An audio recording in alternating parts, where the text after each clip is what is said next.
다 같이 사도신경으로 우리의 신앙을 고백하며 새벽 예배를 하나님께 드리겠습니다.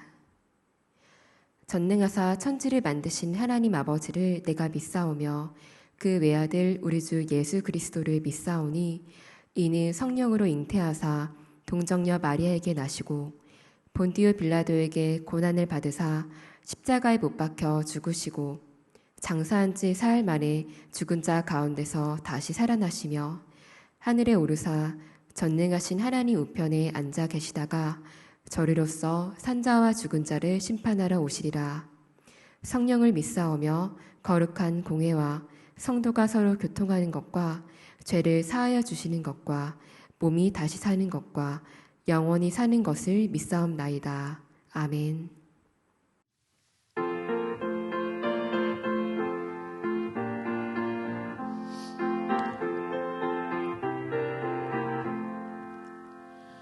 내 진정 사모하는 친구가 되시는 구주 예수님은 아름다워라.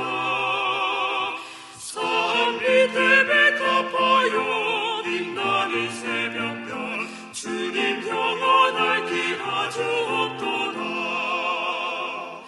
내 맘이 아플 적에 내 위로 되시며 나 외로울 때 좋은 친구라. 주는 저 산 밑에 백합 빛나는 새벽별 이 땅 위에 비길 것이 없도다. 내 맘의 모든 염려 이 세상 몰았고 주님 항상 같이 하여 주시고 시험을 당할 때에 악마의 기도는 즉시 물리치사 나를 지키네. 온 세상 날 버려도 주 예수 안 버려 끝까지 나를 돌아보시니 주는 저 산 밑에 백합 빛나는 새벽별 이 땅 위에 비길 것이 없도다. 내 맘을 다하여서 주님을 따르면 길이 나를 사랑하리니 누울 뿌리 두렵지 않고 창검도 겁없네. 주는 높은 산성 내 방패시라. 내 영혼 먹이시니 그 은혜 누리고 나 친히 주를 뵙기 원하네. 주는 저 산 밑에 백합 빛나는 새벽별 이 땅 위에 비길 것이 없도다. 오늘 우리에게 주시는 하나님의 말씀은 역대하 28장 16절부터 27절까지의 말씀입니다. 제가 대신 교독하겠습니다. 그때 아하스 왕이 아수르 왕에게 사람을 보내어 도와주기를 구하였으니 이는 에돔 사람들이 다시 와서 유다를 치고 그의 백성을 사로잡았으며 블레셋 사람들도 유다의 평지와 남방 성읍들을 침노하여 베스메스와 아엘론과 그데롯과 소고 및 그 주변 마을들과 딥나 및 그 주변 마을들과 김소 및 그 주변 마을들을 점령하고 거기에 살았으니 이는 이스라엘 왕 아하스가 유다에서 망령되이 행하여 여호와께 크게 범죄하였으므로 여호와께서 유다를 낮추심이라. 아수르 왕 디글랏 빌레셀이 그에게 이르렀으나 돕지 아니하고 도리어 그를 공격하였더라. 아하스가 여호와의 전과 왕궁과 방백들의 집에서 재물을 가져다가 아수르 왕에게 주었으나 그에게 유익이 없었더라. 이 아하스 왕이 공고할 때에 더욱 여호와께 범죄하여 자기를 친 다메섹 신들에게 제사하여 이르되 아람 왕들의 신들이 그들을 도왔으니 나도 그 신에게 제사하여 나를 돕게 하리라 하였으나 그 신이 아하스와 온 이스라엘을 망하게 하였더라. 아하스가 하나님의 전에 기구들을 모아 하나님의 전에 기구들을 부수고 또 여호와의 전 문들을 닫고 예루살렘 구석마다 제단을 쌓고 유다 각 성읍에 산당을 세워 다른 신에게 분향하여 그의 조상들의 하나님 여호와를 진노하게 하였더라. 아하스의 남은 시종 사적과 모든 행위는 유다와 이스라엘 열왕기에 기록되니라. 아하스가 그의 조상들과 함께 누움에 이스라엘 왕들의 묘실에 들이지 아니하고 예루살렘 성에 장사하였더라. 그의 아들 히스기야가 대신하여 왕이 되니라. 아멘. 하나님의 말씀입니다.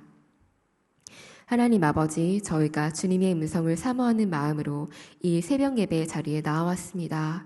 주님, 저희가 죄인 되었을 때에 예수 그리스도 보혈의 피로 깨끗이 씻겨주시고 또 저희가 더 이상 정죄함 없이 하나님께 나아갈 수 있게 하심에 감사합니다. 오늘 하실 말씀에 귀 기울이오니 저희의 길을 열어주셔서 하나님의 말씀을 들을 수 있게 하소서. 또한 믿음의 눈을 열어주셔서 늘 저희와 함께 걸어가시는 예수 그리스도를 바라볼 수 있게 하소서. 지금도 성령으로 함께하고 계시는 예수님의 이름으로 기도드립니다. 아멘. 샬롬, 한 주간도 주님과 평안하셨나요, 성도님들? 오늘은 공고할 때에 더욱 범죄하여 라는 제목으로 설교 말씀을 나누고자 합니다. 오늘 우리가 읽은 본문은 남유다 14대 왕 아하스 왕에 대한 내용인데요. 아하스 왕은 무능하고 어리석은 왕으로 본문에 그려지고 있습니다. 어리석다 못해 불쌍하고 안타깝기도 한 그런 모습입니다. 당시 남유다가 처한 상황은 바람 앞에 등불처럼 무척 어려웠습니다. 북쪽에서 에돔에서 아람 왕이 남유다에 쳐들어와서 백성들을 잡아갔고요. 또 북이스라엘에서 쳐들어왔습니다. 12만 명을 죽이고 20만 명을 잡아갔다고 쓰여 있습니다. 하지만 하나님의 은혜로 남유다 백성들이 겨우 돌아오게 되었죠. 왜 이런 일들이 생겼을까요? 당시 아수르는 신흥 강대국이었습니다. 이 아수르를 견제하기 위해 북이스라엘과 아람은 동맹을 맺었고 남유다도 동맹에 합류하도록 권유합니다. 외교 상황으로 보면 강대국의 눈치를 볼 것인지 아니면 주변 국가들과 동맹을 맺을 것인지 참 난감한 상황이 아닐 수 없습니다.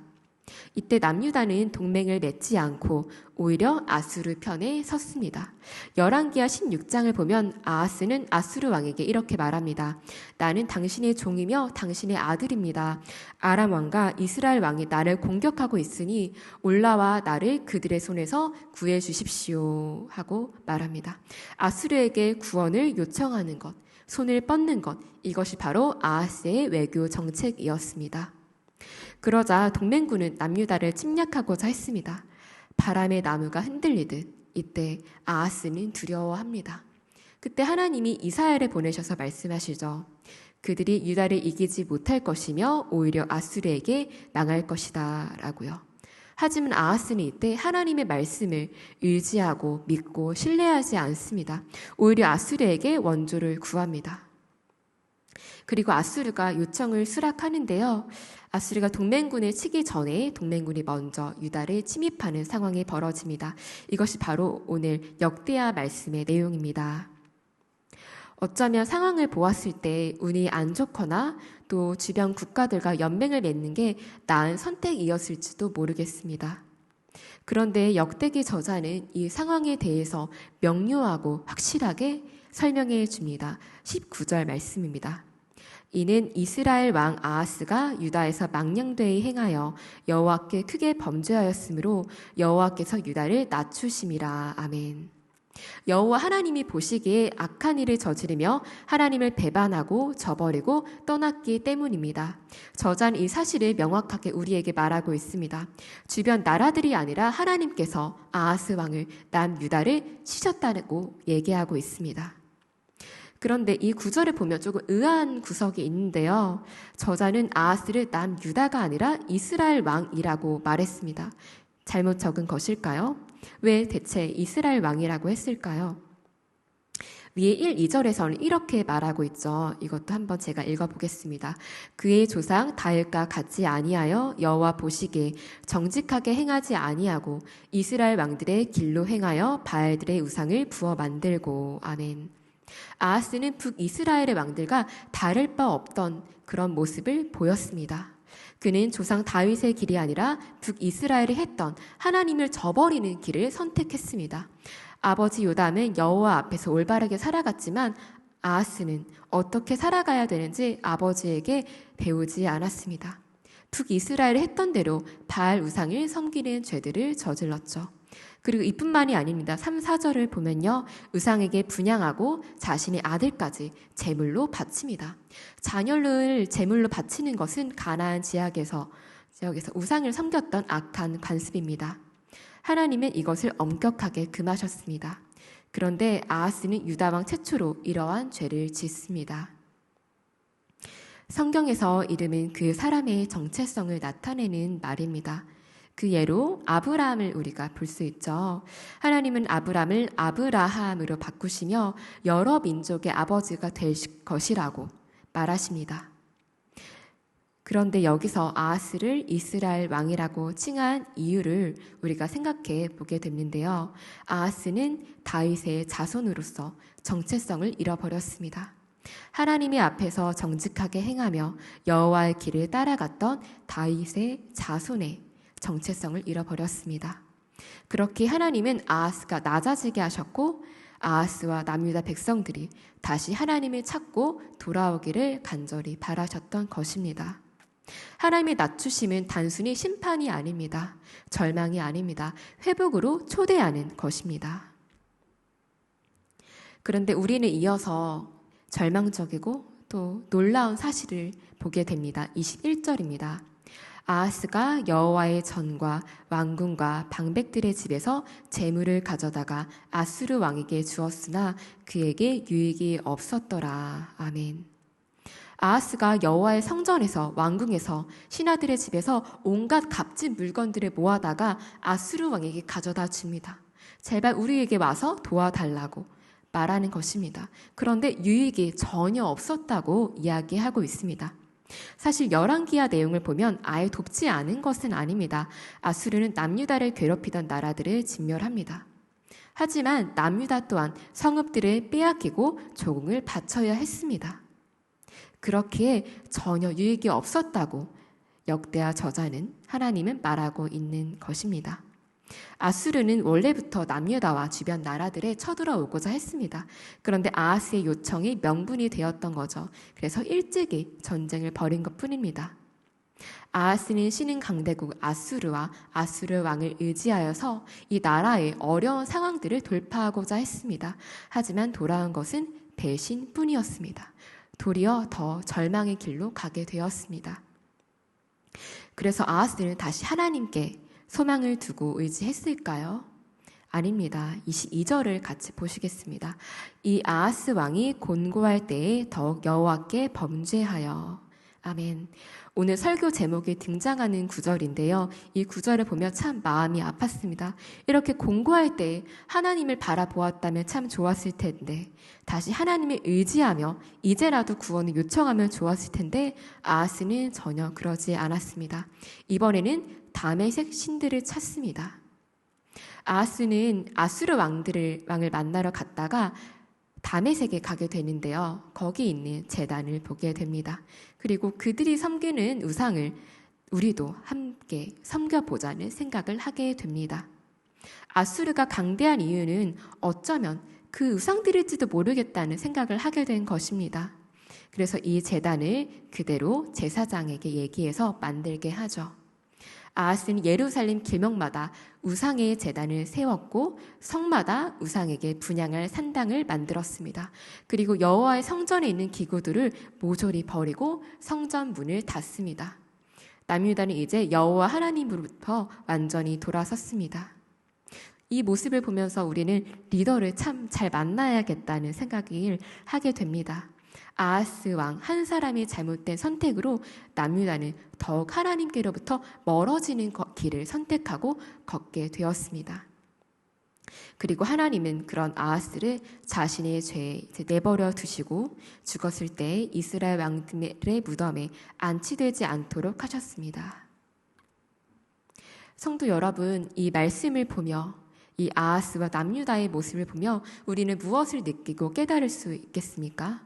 우리가 공고할 때, 낮아질 때에 의지할 분은 오직 여호와 하나님 한 분뿐이라는 사실입니다. 아하스는 어려운 국제 상황에서 신은 강대국 아수르를 의지했고 그들이 섬기는 우상을 섬겨보고자 했습니다. 그런데 결과는 더욱 절망적이었죠. 이것이 오히려 남유다가 패망하도록 이끄는 하나님께로부터 멀어지는 결과를 가져옵니다. 이 역사적 내용을 보면 어떻게 이렇게 무능할 수 있을까? 아버지 요담이 했던 대로만 했다면 괜찮았을 텐데 이런 생각을 하게 됩니다. 하나님이 답이라는 사실을 어떻게 깨닫지 못할 수가 있을까 생각하게 됩니다. 하지만 돌아보면 우리 또한 이렇게 어려운 상황에서, 공고한 상황에서 하나님이 아니라 다른 것을 의지하고 찾진 않았는지, 또 그럴 때가 참 많았다는 사실을 깨닫게 됩니다. 먼저는 우리나라의 상황들을 생각해 볼 수 있겠죠. 올해 들어 국제 상황이 참 좋지 않습니다. 그런데 우리나라가 이 상황을 어떻게 극복해 나갈 수 있을지, 강대국들 사이에서 어떻게 살아남을 수 있을지 뉴스를 보면 참 막막합니다. 정부는 나름대로 최선을 다하고 있습니다. 하지만 미국, 중국, 일본, 북한까지 우리를 둘러싼 그들의 외교 정책들을 보면 어디 의지하고 또 마음을 편하게 가질 수 있는 나라가 있나요? 우리의 개인적인 삶을 돌아보아도 마찬가지죠. 최근 추석 명절에 오랜만에 고등학교 때 친구, 또 대학교 때 친구들을 만났습니다. 제가 사역자이다 보니 친구들을 만날 수 있을 때가 이 명절 같은 연휴 말고는 잘 나지 않더라고요. 그래서 오랜만에 만났는데요. 그 친구들은 다 직장에 다니고 있었습니다. 직장 때문에 근데 참 고민이 많더라고요. 직장 안에서의 사람 관계로 스트레스를 받기도 하고 또 일 나름대로의 힘듦 때문에 계속 이 일을 해나가는 것이 맞는지 고민하고 있더라고요. 다른 것으로 이직을 고민하는 친구도 있었습니다. 그런데 이러한 문제 속에서 생각하는 방법들도 참 다양했습니다. 일이 아닌 다른 여가 활동에서 쉼을 찾으려고 하는 친구도 있었습니다. 워라벨, 흔히 얘기하는 일이 아니라 다른 것들을 열중하면서 쉼을 얻으려고 했던 것입니다. 또 아니면 더 나은 커리어를 위해서 직장이 끝나고도 집에 돌아와서 자기 개발을 하는 친구도 있었습니다. 사실 이러한 대처 방법은 지극히 당연한 것으로 보이기도 합니다. 너 자신을 찾아라. 더 나은 커리어를 위해 자기 개발을 끊임없이 해라. 재테크를 하면서 직장에 의지하지 말아라. 이렇게 세상은 말합니다. 이것이 요즘의 대세이기도 하죠. 물론 이런 방법들이 틀린 것은 아닙니다. 하지만 오늘 말씀을 통해 우리는 다시 한번 기억해야 합니다. 우리가 결국에 소망을 두고 의지한 분, 그리고 우리의 길을 인도해 주실 분은 오직 하나님 한 분뿐이라는 것입니다. 하나님께서 우리를 어려운 상황에 두신 이유, 우리의 마음을 공고하게 하신 이유는 무엇인가요? 다시 하나님을 찾도록, 바라보도록, 손을 뻗도록 하기 위함입니다. 혹시 친한 사람들에게조차 터놓지 못할 어려움에 처한 분들이 계십니까? 재정의 어려움, 또 질병의 어려움, 관계의 어려움 속에서 내가 의지할 것이 무엇인지 막막하고 절망 가운데 있다고 느껴지시는 분들이 있으십니까? 그 어떤 것보다 우리가 우리의 소망 되시고 우리의 구원 되시는 하나님께 손을 뻗으시기를 소망합니다. 우리의 정체성은 하나님의 자녀입니다. 그것이 예수 그리스도를 믿는 우리에게 하나님이 주신 새로운 이름입니다. 시편에서 다윗은 이렇게 고백합니다. 16장 1절 또 8절인데요. 하나님이여 나를 지켜주소서 내가 주께 피하나이다. 내가 여호와를 항상 내 앞에 모심이여 그가 나의 오른쪽에 계심으로 내가 흔들리지 아니하리로다. 아멘. 다윗은 어려운 상황마다 하나님께 피했습니다. 자신이 의지할 분, 또 구원의 손을 뻗을 분이 오직 하나님뿐임을 알았기 때문입니다. 우리 한사랑교회 성도 여러분들이 이 다윗과 같이 언제 어디서나 하나님께 소망을 두시기를 소망하고 또 축복합니다. 여호와 하나님을 우리 앞에 두고 살아가기를, 하나님께로 우리의 시선을 고정하며 삶의 길을 걸어가는 자 되시기를 소망하고 축복합니다. 우리 예수님이 주신 기도문으로 오늘의 예배를 마치겠습니다. 하늘에 계신 우리 아버지여, 이름이 거룩히 여김을 받으시오며 나라가 임하시오며 뜻이 하늘에서 이루어진 것 같이 땅에서도 이루어지이다. 오늘 우리에게 일용할 양식을 주시옵고 우리가 우리에게 죄 지은 자를 사하여 준 것 같이 우리 죄를 사하여 주시옵고 우리를 시험에 들게 하지 마시옵고 다만 악에서 구하시옵소서. 나라와 권세와 영광이 아버지께 영원히 있사옵나이다. 아멘.